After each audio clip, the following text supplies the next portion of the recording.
September 11, 2001, 8:46 a.m. The world had never seen anything like it.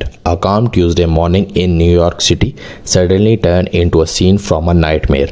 Across television screens worldwide, viewers watched in disbelief as smoke darkening the skyline. Flames erupted from the very symbol of American pride and financial might, the World Trade Center. What was once just a typical day became a moment that would reshape the 21st century. In just 1 or 2 minutes, 4 commercial planes were hijacked and transformed into weapons of mass destruction, targeting the very heart of United States. Nearly 3,000 innocent lives were lost. Even after more than 2 decades, the wound inflicted on that day remain etched in the collective memory of the world. But how did all begin? How did such a horrific series of events unfolded with such a precision? And most importantly, how did the attackers manage to carry out one of the deadliest terror attacks in human history?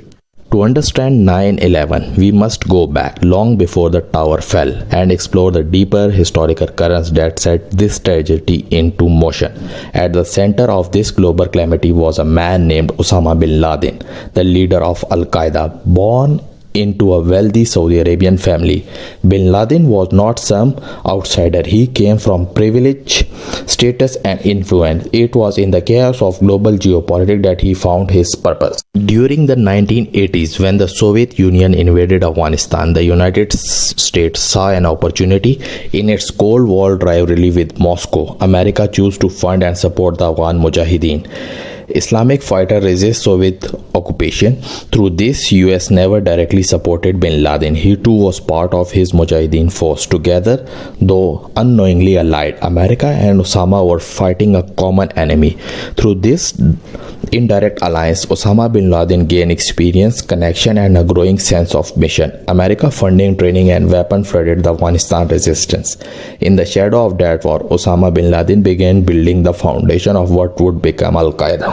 But the alliance was short-lived. Once the Soviet withdrew and the Cold War ended, the geopolitical landscape shifted. During the Gulf War in the early 1990s, the US stationed troops in Saudi Arabia, bin Laden's homeland. The presence of non-Muslim military forces on what he considered sacred Islamic soil was unbearable. He denounced both the American government and the Saudi monarchy. As a result, he was exiled, first to Sudan and later to Afghanistan, where he found both refuge and purpose.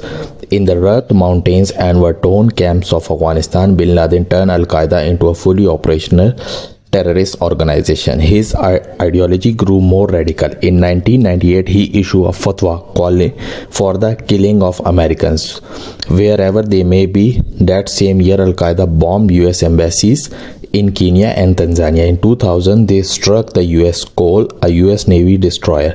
But all this was a prelude. The real horror came a year later on September 11, 2001. But before we dive into the hijacking, we must ask a disturbing question. How did these 19 terrorist operatives of a well-known terror group manage to enter the United States so easily? The answer is shocking. Every single one of them entered legally. They were granted tourist, students or business visas issued by American embassies across the Middle East, from Saudi Arabia to UAE, from Egypt to Lebanon. Their profile raised on red flags. They look like ordinary travelers. Once inside the country, they blended in effortlessly. They rented apartments in Florida, California, Arizona. They joined gyms, ate at fast food joints, filled up gas at local stations, and even stay in motels. There was nothing unusual in their outward behavior, but beneath the surface they were finalizing a plot they had taken years to design. These men had already been trained in al-Qaeda camps abroad. In America, they enrolled in flight schools and aviation academies, particularly in Florida and Arizona. They used simulators to practice controlling commercial jets. They studied cockpit instruments, flight routes, and how to handle large Boeing aircraft. This wasn't a hasty plan. It was a surgical operations in the making. Each man had a specific role. Every identity, every passport, every dollar was part of the mission.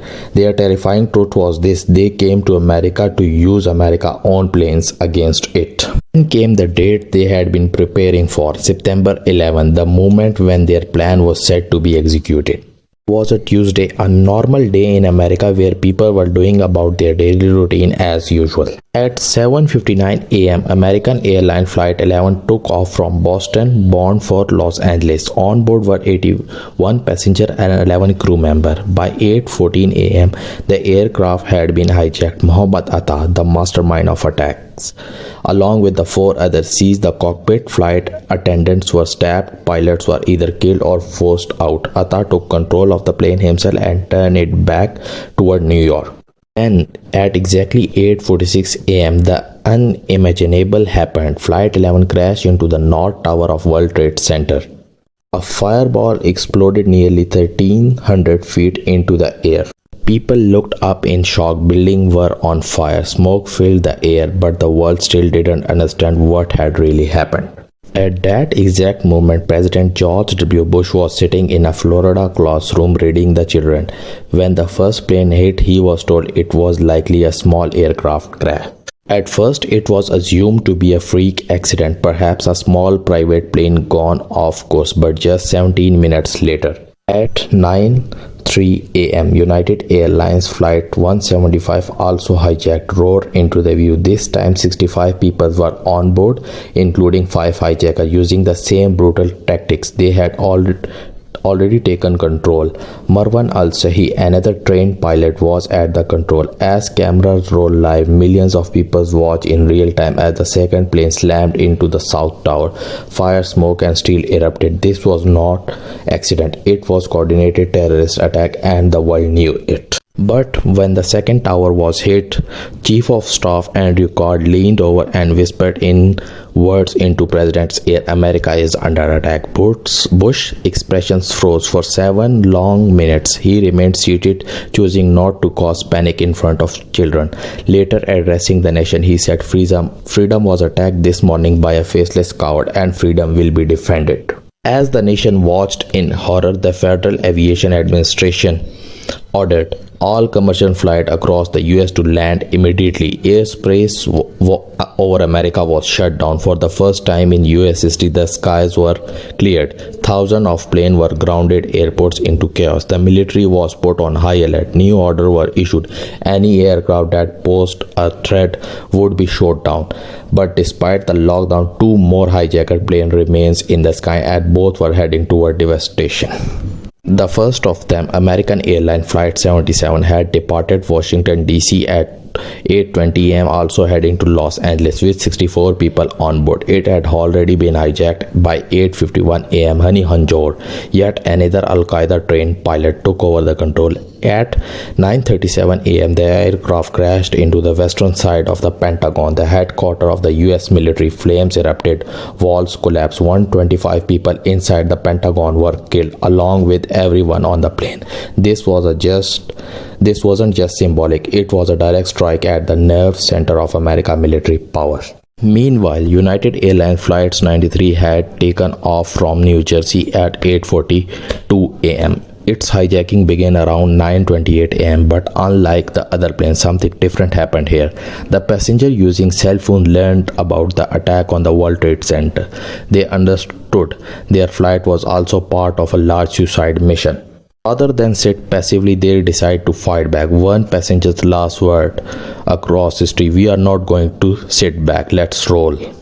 In the chaos, the hijacker lost control. At 10:03 a.m., Flight 93 crashed in a field in Pennsylvania. Analysts later concluded that had the passenger not acted, the plane could have been flown into the White House or the Capitol Hill. Back in New York, the South Tower, which was hit second, collapsed first at 9:59 a.m. In just 56 minutes, the 110-story building crumbled to the ground. People screamed. Dust clouds swallowed entire city blocks. Emergency responders rushed in. Then at 10:28 a.m., the North Tower fell. Both towers, once proud symbol of prosperity, were gone. Inside, thousands of people were trapped. Firefighters, police officers, and volunteers lost their life trying to save others. Some people jumped from windows, choosing death by fall rather than fire. The entire world watched the tragedy unfold. In the aftermath, the name al-Qaeda became known worldwide. Osama bin Laden took responsibility, declaring the attack were a response to US aggression in Muslim lands, particularly in Iraq, Afghanistan, and Palestine. America responded swiftly. It demanded the Taliban government in Afghanistan handed over Osama bin Laden. When they refused, the US invaded Afghanistan on October 7, 2001, beginning the longest war in American history. But the war did not stop there. In 2003, America invaded Iraq, claiming Saddam Hussein possessed weapon of mass destruction. No such weapon were found. The effects of 9/11 were global. Airport security changed forever. Body scanner became the norm. Travelers were scrutinized. Muslim communities, particularly in the West, faced rising Islamophobia. The world, once open, became suspicious and divided. Finally, after years of intelligence work, the hunt for Osama bin Laden ended on May 2, 2011 in a compound in Abbottabad, Pakistan. US Navy SEALs conducted a secret nighttime raid, Operation Neptune Spear. They killed Osama bin Laden and buried his body at sea. President Barack Obama addresses the world saying justice has been done, and yet even 23 years later the echoes of 9/11 still ring loud. The memories still hurt, the questions still linger. 9/11 was not just a date, it was a turning point. It revealed both the horror humanity can inflict and resilience it can summon. But as we reflect, we must ask, how we truly learn from this tragedy? Are we still caught in a cycle of hate, revenge, and endless war? If you found this video informative and impactful, don't forget to like, comment, and subscribe for more historic videos.